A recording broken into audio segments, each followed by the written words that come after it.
de pour Tisha B'Av. Donc on était hier à la Seuda Mafseket, la Seuda d'avant le jeûne. On sait qu'on a l'habitude de manger, il faut manger par terre, on ne s'assoit pas à table, on s'assoit comme des endeuillés. Le dernier repas avant l'entrée du jeûne, donc lundi soir cette année, on est assis par terre, on ne s'assoit même pas ensemble. Si par exemple il y a 3 hommes, on ne s'assoit pas ensemble pour pas qu'on arrive à faire le zimoun. Donc chacun vraiment de son côté, chacun dans son coin, comme ça, comme des endeuillés. Alors, les choses qu'on doit faire attention à Tisha B'Av, déjà comme Kippour, pas soin de ne pas se laver, ni les chaussures en cuir, tout ça, les relations conjugales, tout ça c'est assour. Même on ne lit pas la Torah qu'on a l'habitude de lire. Pourquoi? Parce que c'est marqué Pikoudé Hachem Yesharim, mais sa mère élève. La Torah elle te réjouit. Des fois tu n'es pas bien, tu es triste, tout ça. Dès que tu as ouvert un livre, tu as lu une belle histoire ou quoi, ah, ça t'a renforcé le moral. Donc la Torah elle réjouit. Donc des choses comme ça, on n'étudie pas à Tisha B'Av, mais on lit les choses tristes, les textes tristes. Comme par exemple le Midrash de Echa, le 3e chapitre de la Gemara Moed Katan, qui parle sur les endeuillés aussi. Iyov, l'histoire de Job, Iyov, toutes les souffrances qu'il a endurées. Tout ça, on peut, voilà. Les femmes, comme c'est comme Kippour, d'accord, c'est aussi important que Kippour, donc les femmes enceintes et les femmes aussi qui allaitent, donc elles jeûnent comme elles jeûnent à Kippour. Voilà. C'est pas comme les autres jeûnes qu'elles sont... Une femme qui est enceinte ou qui allait, elle est dispensée du jeûne. Mais là, Tisha B'Av et Kippour, là, il faut qu'elle le fasse. Donc on sait que même Netilat Yadayim, quand on va faire Netilat Yadayim le matin, on ne fait pas Netilat Yadayim normalement mardi matin. On se lave jusqu'au bout des doigts, c'est tout. C'est tout ce qu'on se lave les mains, pas plus que ça. Voilà. Mais bien sûr, si quelqu'un il a les mains sales dans la journée, il a touché quelque chose ou quoi, c'est sûr qu'il peut se laver les mains, ça c'est sûr. Même c'est pour ça que comme on ne se lave pas, c'est pour ça que même une femme que son mikvé donc tombe le soir de Tisha B'Av, bien sûr, il n'y a pas de mikvé ce soir-là, le mikvé est fermé. Tout ça pour ça. Et comme après avoir s'être lavé les mains, s'il a les mains un peu, le matin, les mains un peu humides, il peut après s'essuyer les yeux comme ça et tout. Mais se laver la figure et tout ça, rien du tout. Ça, on n'a pas le droit. Vraiment comme des endeuillés. Aujourd'hui, c'est la Iloula. Vous connaissez tous du Rav Ha'ari, Rabbi Yitzhak Louria Ashkenazi. D'accord, je ne sais pas si on a le droit de dire le plus grand des kabbalistes, mais voilà, c'est lui qui... La Kabbale, quand on parle de Kabbale, on est obligé de parler du Harizal aussi, de ce Rav-là. Rabbi Yitzhak Louria Ashkenazi.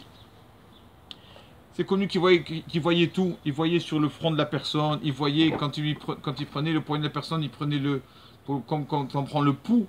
Il savait la personne ce qu'il avait fait. Il voyait tout, le Harizal. Vous ne pouvez rien lui cacher, ce Rav. Rien lui cacher. Une des histoires qu'on raconte sur lui, c'est que il y avait dans une histoire connue, dans une synagogue, il y avait un monsieur qui tous les vendredis voulait faire la mitzvah. Vous savez qu'avant, dans le temps, le Beth Amikdash, il y avait ce qu'on appelle l'Echem Hapanim, du pain chaud, du pain qui avait un miracle dans le temple, le Beth Amikdash. Ce pain, il restait chaud pendant 7 jours. Restait chaud. Et le Shabbat, on changeait de pain. On mangeait l'ancien pain, le pain qu'il y avait. On mettait des nouvelles chalotes. Et ce monsieur-là, il voulait faire pareil. Qu'est-ce qu'il faisait? Tous les vendredis, le monsieur, était naïf, le pauvre. Il prenait des salades, il prenait du pain, il mettait dans le Echal, via le Sefer Torah. Il mettait vendredi. Il a dit, c'est l'Echem Hapanim, c'est pour Dieu, avant Shabbat. Et le shamash de la synagogue, qu'est-ce qu'il faisait? Il profitait. Il venait un peu après, il ouvrait le Echal, il prenait chez lui à la maison, comme ça pendant des années. Et une fois, le rabbin de la synagogue, il le voit faire ça, il voit le monsieur qui amène son pain et ses salades, quoi. Il croit que c'est Hachem qui prend chaque Shabbat, il croit que c'est Hachem qui a pris tout ça. Et le shamash qui dit au rabbin, vous avez vu Rabbi, chaque vendredi j'amène, et Hachem il prend mes salades et mon pain, regardez, comme les Chem Hapanim, comme le pain qui est au Beth Amikdash. Et le rabbin lui dit, écoute, je comprends pas que ce que tu fais c'est n'importe quoi. Le pain que tu mets, c'est le shamash qui le prend. C'est le shamash qui les prend. Donc, si c'est le shamash qui les prend, donc toi, c'est pas la peine, ne fais pas ça, je crois que c'est Hachem, c'est pas Hachem. C'est le shamash. Alors il a dit, ah, c'est le shamash. Alors le Rav lui a dit, arrête de faire ça, c'est bon, arrête, c'est n'importe quoi ce que tu fais, c'est pas Hachem qui prend les choses. Et le Rav qui lui a dit, arrête, le lendemain, le Harizal qui l'appelle, on t'appelle le Rav Hari, le kabbaliste, qui t'appelle, il appelle le Rav de la synagogue. Oui, bonjour, qu'est-ce qui se passe? Le Rav Hari lui dit, sache que dans quelques jours, tu vas quitter ce monde. Pourquoi Rabbi, qu'est-ce qui se passe? Il lui a dit, tu ne peux pas savoir comment Akadosh Baruch Hu, il aimait ce que fait ce juif-là, tout naïvement, il amenait son pain et ses salades, même si c'était après le chamage qu'il les prenait. Mais lui, il faisait pour Hachem. Hachem, il a beaucoup aimé ça. Et toi, à cause de toi, ce monsieur, il a arrêté de faire ça. Alors tu es coupable de mort. Je peux annuler le décret, là, tu peux pas. Le décret, il est fait.